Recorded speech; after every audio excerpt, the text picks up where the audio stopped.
Hey guys, it's that Dividend guy coming at you with another dividend investing video. Hopefully everybody had a great green day in the market.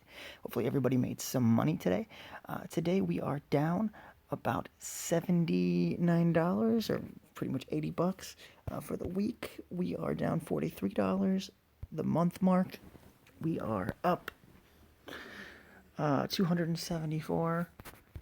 For the 3 month mark we're up 1600. For the year mark we're up 2400.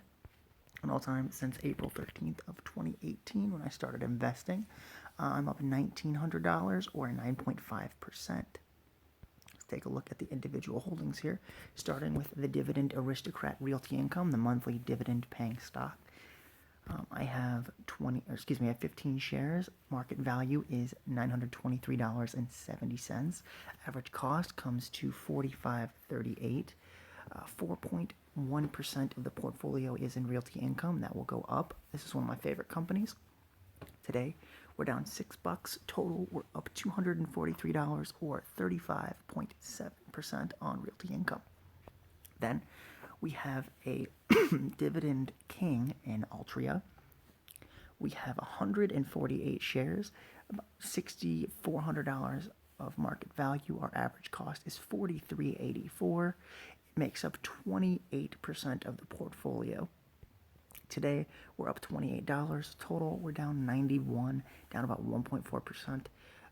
This is one of the biggest, if not the biggest holding, because I'm dividend deficient in this. I put a lot of money into it. I can actually buy 3 shares at my average cost price, and since it's close to that, a little bit below it, I have that locked in up to I think about $45 a share, so that is awesome. Next we have a Dividend King with Coca-Cola. We have 20 shares of Coca-Cola. Market value is $970 on the dot. Our average cost is $51.26. 4.3% of the portfolio is in Coca-Cola. That will be going up. I'm a huge fan of Coke and I'm a huge fan of Pepsi, so both of those will be probably about 5% of the portfolio. That's about where I want it to be at for each of those. Today we're up $5.80. Total we're down $55.30, which is fine. That just means I have a great cost down average opportunity on one of my favorite stocks. Then we have Dividend King in FRT. We have 1 share. I will be buying more of this in the future. Market value is $80.32. Average cost is $113.40, so a great cost down average opportunity there. 0.3% of the portfolio is in FRT, down $213 today, down $33.08, down 30% on this investment. Then we have another King in Lowe's. 2 shares, market value is $315, average cost is $100.86. 1.4% of the portfolio is in Lowe's. I love them. I love Home Depot too. The only reason I picked Lowe's was because it has a longer streak of dividend increases, but Home Depot does have more increases percentage-wise, like year over year they've increased it. They just haven't increased it as many years. So I went with the increase history versus the percentage year over year. So today we're down at 1.62. Total, we're up 113.48, or up 56% on Lowe's. Then we have AT&T, a Dividend Aristocrat, one of my favorite stocks. We have 71 shares. We are dividend deficient in this stock. $2,100 is our market value. Average cost is $30.93, so a little bit of a cost down average opportunity there. 9.45% of the portfolio is in AT&T, down $213 today, down $78.55, or down about 3.5%, which I'm okay with. I actually prefer to be down in stocks because that gives me a good cost down average opportunity, meaning that the lower that I buy, the better, because I have upside potential in the stock appreciation, plus I lock in a higher yield at a lower price point.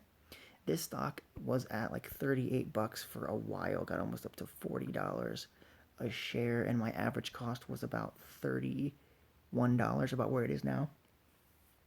And it was a nightmare because I wanted to add to this position because I was dividend deficient at my average cost, but I couldn't buy it without buying something else.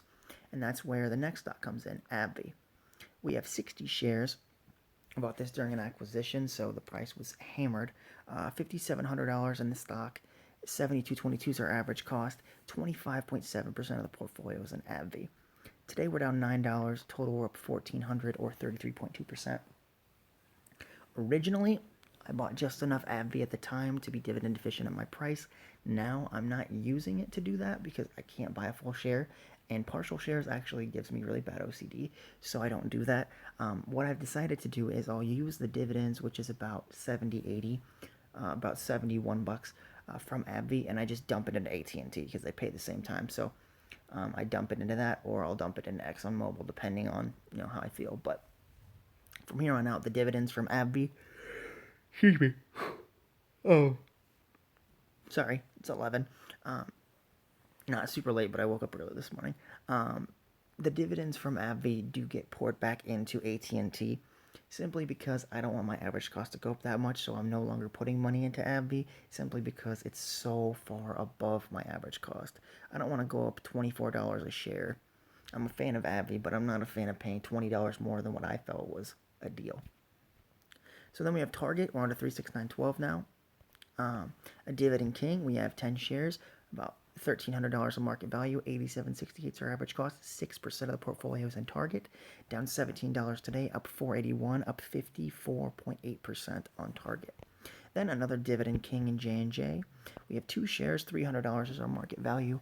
Our average cost is $135.79. Today we're up 202. Total we're up 28.42, up 10.46% on J&J.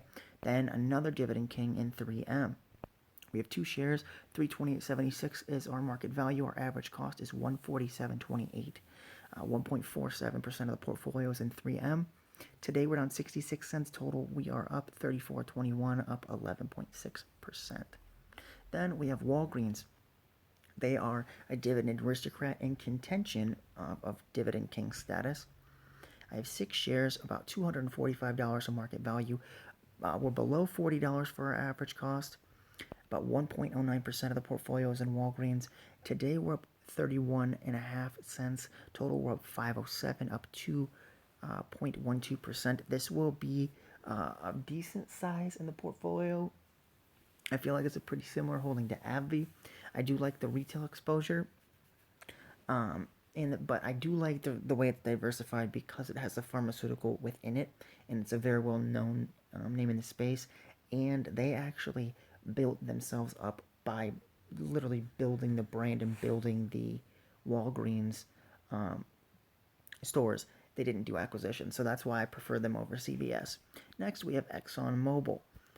We have 84 shares, $3,500 of market value. Our average cost is $53.20. About 16% of the portfolio is in ExxonMobil. Down $17 and some change today. Down $9.04 total. Down 20% on ExxonMobil, which I'm okay with. They pay a great dividend. Next, we have Aflac. This is my insurance play or even my banking play. This is my financial choice for the portfolio. I had a little bit of back and forth between them and Travelers, but what won it for me was the payout ratios were the same. The dividend growth was pretty close as well. The difference is the payout ratios and the status. So Aflac has a really low payout ratio, which means that they already have dividend aristocrat status, but they have enough cash flow, and their percentage of payout is so low. They pay out such little of their earnings that they can increase the dividend by 2 to 5% every year and not have to worry about it for a pretty decent amount of time as long as earnings stay up. So that's why I picked Aflac over Travelers. I'm a huge fan of the stock.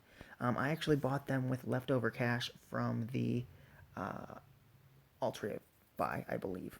So 1 share, just because I had extra cash sitting there and I had it on my watch list and I could afford it at the time. I am a big fan of the stock, though. Market value is $37.14.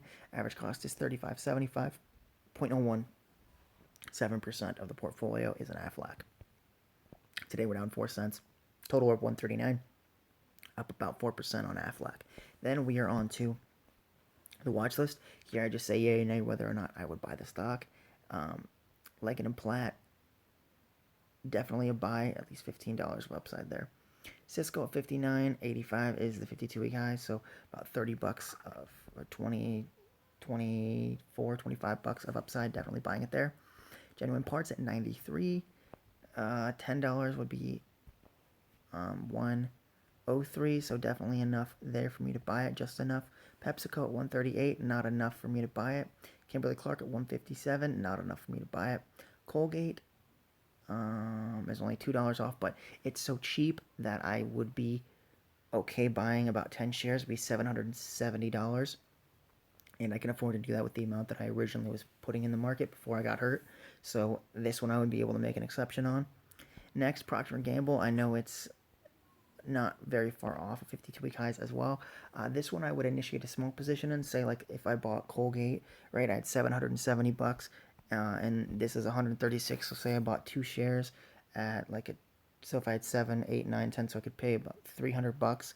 So since this is less than 150 a share, I could buy 2 shares when I buy Colgate and still at least initiate a position in Procter & Gamble. But the reason I do it after I bought Colgate is because I don't want to buy so much of Procter & Gamble at a certain price that I can't replicate it when I buy something else. So that's exactly why I said I would buy it when I buy something like Colgate, where most of the money for the month would go into Colgate stock.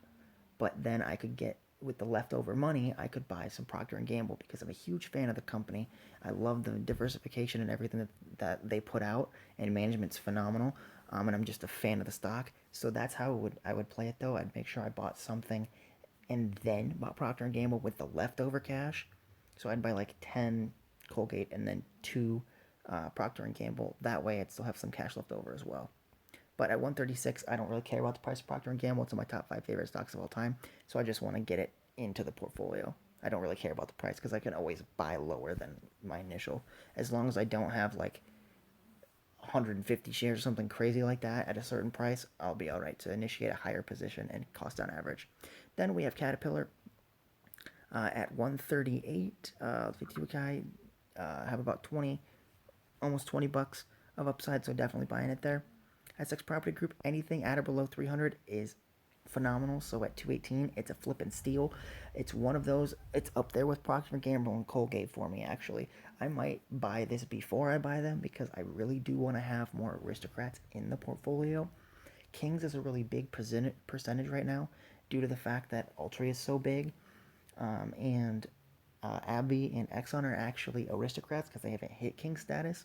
So right now the portfolio is about 50% in aristocrats, and I want to change that. But I really want real estate. I love real estate. I think it's a phenomenal investment, but I don't want to own any right now. I don't have the cash. So the way I would rather prefer when I'm saving up for a house, but this is a way for me to get into the real estate game without having to buy a property. I think apartment complexes are a really safe bet. They are the only dividend aristocrat that is in that space, and so that's why I chose them.